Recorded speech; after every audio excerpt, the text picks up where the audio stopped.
The countable times Joyce Mtama can afford a smile now are uncountable. She got married at a relatively young age and developed complications during her second birth, which resulted into her breaking her bladder. That's really A condition which made her live in seclusion for over 8 years, fearing to come into contact with her friends and family. The smile slowly fades away as Mtama takes us back to a period she would rather not talk about.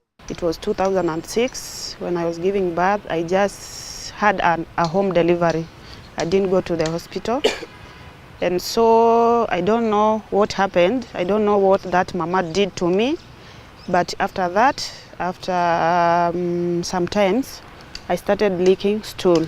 I had no control with the stool. Ilikuwa tu inakuja peke yake. So sikujua hiyo problem ni nini. So I just stayed like that, like for 8 years. 8 years. She dropped out of her college studies for fear of retribution and being laughed on with her fellow students. She hoped it was just a long bad dream, but it was a reality she had to live with for the rest of her life. You cannot go to church, you cannot go where people are because you know you are stinking.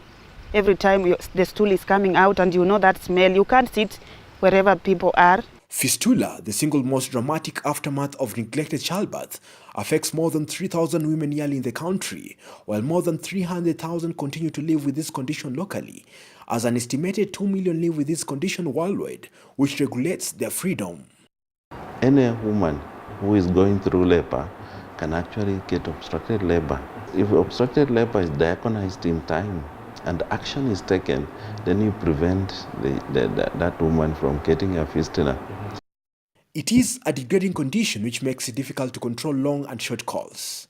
This condition brings with it a stench which makes it hard for one to relate with her fellows. Many marriages have been broke. Many women often find themselves rejected by their husbands and community. Many have had challenges, but not limited to wounds in their private parts and buttocks due to moisture at all times. It was hard, but I was using sanitary pads always. Always I was using those things so that at least they can cover me up. The patients are affected psychologically, and many say that despite them being alive, they don't live. Others may think of it as a curse. Niliona kama ni kitu ya aibu, so I could not share out.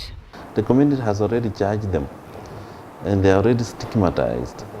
So and this woman, for her to go back and reintegrate into the society even after the fistula has been closed. Fistula develops during complicated childbirth when appropriate medical care is not available.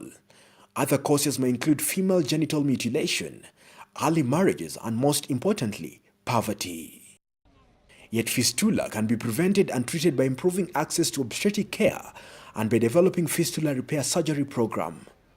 Fistula Foundation ensures that hundreds of women are getting treated free of charge. So we asked Dr. Hisa how it feels to give new life to somebody who has been suffering for years. And eventually it becomes a passion, you know, you go home and you know you have achieved something major. Even if you sleep soundly. For me, when I have restored one's life, that's how I feel. I'm able to have a good night's sleep. Dr. Hisa, together with other surgeons from the Fistula Foundation, have dedicated all their time to treating obstetric fistula simply because no woman should suffer or undergo misery for trying to bring life into this world. Ouma, Onyango, KUTV, Nairobi.